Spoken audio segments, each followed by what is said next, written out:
सुनैना जैसे ही अपने स्कूल की क्लास में पढ़ाने पहुंची, उसने देखा क्लास खाली है। गांव का छोटा सा स्कूल था। लेकिन आज क्या हुआ? बच्चे कहाँ गए? सुनैना बाहर आई। वह गेट के पास गई। आसपास भी कोई बच्चा नहीं था।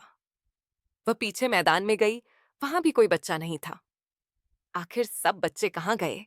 यही सोचती हुई वह वापस जाने लगी। अभी स्कूल के गेट से बाहर निकली ही थी कि रामप्रसाद उस स्कूल का चपरासी मिल गया था। सुनैना ने कहा, पहले यह बताओ कि सारे बच्चे कहाँ हैं और तुम स्कूल को खुला छोड़कर कहाँ घूम रहे हो? रामप्रसाद घबरा गया।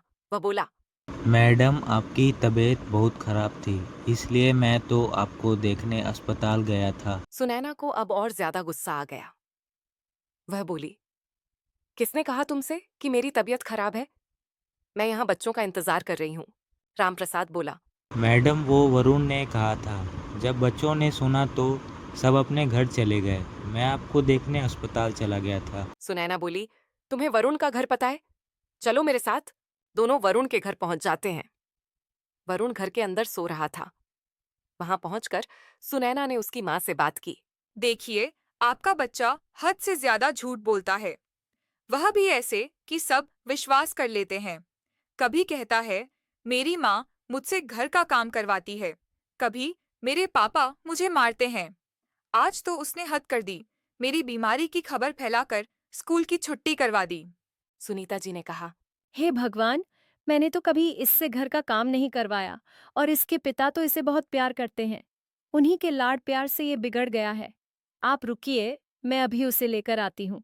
सुनीता वरुण को देखने घर के अंदर गईं। लेकिन यह क्या, वह तो सारी बात सुनकर पिछले दरवाजे से भाग गया था। सुनीता जी ने आकर बताया कि वह भाग गया है। तो सुनैना ने कहा, आप अपने पति के साथ उसे लेकर कल स्कूल आइए, वहीं बात करेंगे। अगले दिन दोनों वरुण को साथ लेकर स्कूल पहुंच जाते हैं। सुनैना उनसे कहती है, देखिए, हम इसे अपने स्कूल में नहीं रख सकते। मैं इसका नाम काट रही हूँ। आप इसे कहीं और पढ़ा लीजिए।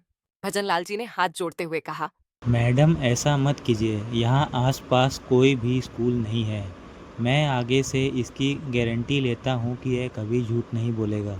सुनैना ने कहा, ठीक है, इस बार इसे एक मौका दे देती हूँ। लेकिन अगर इसने फिर से कोई शरारत की तो मैं आपसे बात करे बगैर इसे स्कूल से निकाल दूंगी। भजनलाल सुनीता और वरुण को लेकर घर आ जाते हैं और वरुण से कहते हैं, बेटा, अगर आज के बाद तूने झूठ बोला तो तेरा मेरा रिश्ता खत्म समझ। वरुण के ऊपर इन बातों का कोई असर नहीं होता। वह अपने पिता की बातों पर ध्यान नहीं देता। अगले दिन से वह स्कूल जाने लगता है। कुछ दिन तक तो वह अपने आप को रोक कर रखता है, लेकिन उसे झूठ बोलने की आदत थी। लोगों को परेशान करने में उसे बहुत मजा आता था। एक दिन वह रात को घर के बाहर आता है। आसमान बिल्कुल साफ था। तारे चमक रहे थे। वरुण कल क्या झूठ बोले, किसे बेवकूफ बनाए, इसी बारे में सोच रहा था। तभी उसे एक ख्याल आया। आसमान में एक तारा टूट रहा था। उसने मांगा कि उसका झूठ कभी पकड़ा न जाए, वह सच हो जाए। सुबह उठते ही वह स्कूल जाने के लिए तैयार हो रहा था। रात की बात उसे याद नहीं थी। तैयार होकर वह स्कूल जाने लगा तो उसकी माँ सुनीता ने कहा। बेटा नहाकर स्कूल जाना चाहिए। यह सुनकर वरुण बोला, माँ, तुम्हें पता नहीं है, आज सुबह तुम्हारे उठने से पहले मैं कुआं पर गया था, लेकिन वह कुआं सूख गया है, उसमें पानी नहीं है। सुनीता परेशान हो गई। हे भगवान! वह तो गांव में अकेला कुआं है। गांव वाले तो प्यासे मर जाएंगे। वरुण अपनी हंसी छुपाता हुआ स्कूल की ओर चल दिया। रास्ते में उसने देखा कुएं के पास भीड़ लगी थी। वरुण ने उधर नहीं देखा और सीधा स्कूल पहुंच गया। कुछ देर पढ़ाई करने के बाद वरुण को प्यास लगी। वह स्कूल में रखे मटकों में से पानी पीने गया, लेकिन वे खाली थे। तभी वरुण को रामप्रसाद दिखा।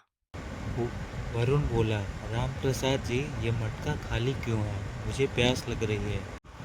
तब राम प्रसाद ने कहा, पता नहीं किसकी नज़र लग गई, हमारे गांव का कुआं सूख गया है। यह सुनकर वरुण के हाथ पैर फूल गए। वह दौड़कर कुएं पर पहुंचा। कुआं सूखा पड़ा था। गांव के लोग उसके आस-पास खड़े थे। वरुण को भी प्यास लग रही थी। तभी उसे याद आया कि उसने टूटते तारे को देखकर झूठ को सच बनाने की बात कही थी। वो सच हो गई। वरुण रोता हुआ घर पहुंचा। उसने अपनी मां सुनीता को सारी बात बताई। सुनीता ने यह सुनकर कहा, मूर्ख, तूने अपने साथ साथ पूरे गांव के लिए संकट खड़ा कर दिया। अब गांव के लोग, उनके बच्चे सब प्यासे मर जाएंगे। पानी का दूसरा कुआं यहाँ से कई किलोमीटर दूर है। वरुण ने कहा, माँ एक और मैं झूठ बोल देता हूँ, क्या पता इससे पानी आ जाए। उसने कहा, कुएं में तो बहुत पानी है। यह कहकर सुनीता को लेकर वह कुएं पर पहुंचा, लेकिन वह अभी भी सूखा था। सुनीता जी ने कहा, तेरे एक ही बार झूठ को सच करने के लिए वह तारा टूटा था, अब वह काम नहीं करेगा। वरुण रोने लगा। पूरे गांव में यह बात फैल गई। सभी वरुण और उसके माता पिता को कोसने लगे। वरुण के माता पिता बहुत परेशान हो गए। रात होने लगी थी। वरुण और उसके माता पिता वहीं कुएं के पास बैठे थे। उसके पिता को बहुत प्यास लग रही थी। वे तड़पने लगे। वरुण रोने लगा, भगवान मेरे झूठ को झूठ बना दो, मैं अब कभी झूठ नहीं बोलूंगा, मेरे पिता को बचा लो।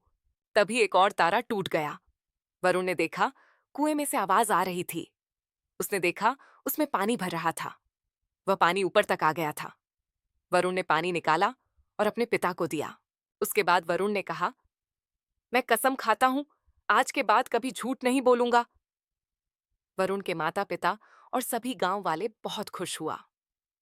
वरुण की झूठ बोलने की आदत छूट गई थी।